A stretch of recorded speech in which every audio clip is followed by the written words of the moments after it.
మన ప్రభువును రక్షకుడైన యేసుక్రీస్తు నామములో మీ అందరికీ శుభములు తెలియచేస్తూ ఉన్నాను.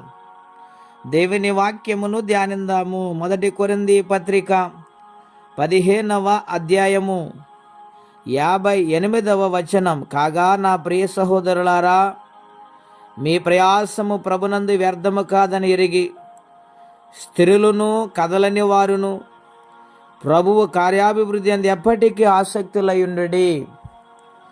ప్రియ స్నేహితులారా, ఉదయకాల సమయంలో పరిశుద్ధాత్మ దేవుడు మనందరితో మాట్లాడుచు ఉన్నారు. ఆనాడు పౌలు గారు కొరింథీ సంఘానికి వ్రాస్తూ,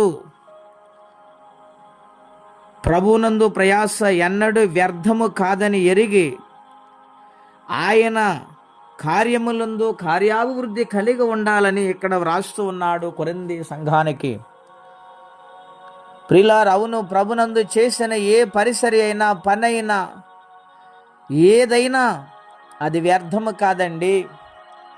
ఆది కాండములో మనం చూస్తే సారా తన భర్త వంట చేయమన్నప్పుడు ఆమె ఎదిరించకుండా ప్రయాసపడి రొట్టెలు తయారు చేసింది.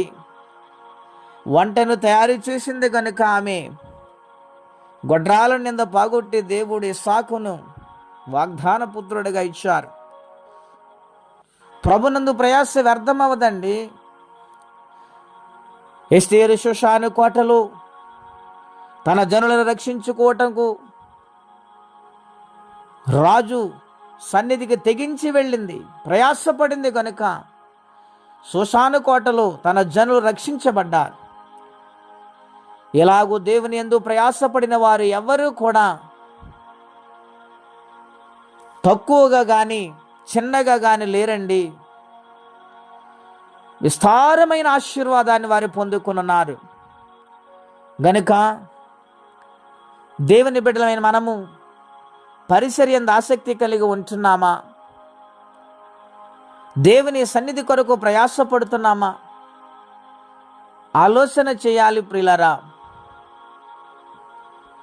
ఒక ఉన్నతమైన ధనవంతుని కూతురు దేవుని మందిరాన్ని పరిశుభ్రపరుస్తూ ఉంటే, నీళ్లు పోసుకుని కడుగుతూ ఉంటే, చర్చ్ అంతా కడిగిన తర్వాత వరండా కడగటానికి వచ్చింది. ఒక ఉద్యోగం చేస్తున్న వ్యక్తి లోనికి వెళ్ళి ప్రార్థన చేసుకుని వచ్చి ఆమెను చూసి అంటున్నాడు, అమ్మా, నీకు ఒక మంచి ఉద్యోగాన్ని నేను కల్పిస్తాను, నీ ప్రయాస నేను చూస్తూ ఉన్నాను అన్నప్పుడు ఆమె నవ్విందంటండి. అయితే దేవుని బిడ్డలారా, ఆమె వరండా పూర్తి చేసుకున్న తర్వాత ఆమె శుభ్రపరుచుకొని ఉన్నతమైన కారు దగ్గరికి ఆమె వెళితే, ఆయన చిన్న కారులో వెళ్ళటానికి ముందుకు నడుస్తుండగా ఆమె అంత కారు దగ్గరికి ఎందుకు వెళ్తున్నా అమ్మ, నా కారులో నేను తీసుకుని వెళ్తానంటే ఆమె అందంటే, కారు నాదే, ఇది దేవుడు నాకు ఇచ్చింది. ఈ సిటీలో అనేకమైన కంపెనీలు మాకున్నాయి, అయినను దేవుని యందు ప్రయాసపడాలని వాక్యమును బట్టి నేను లోబడి బ్రతికి జీవించాను గనుక దేవుడు నన్ను ఆశీర్వదించారు, నా కుటుంబాన్ని ఆశీర్వదించారు.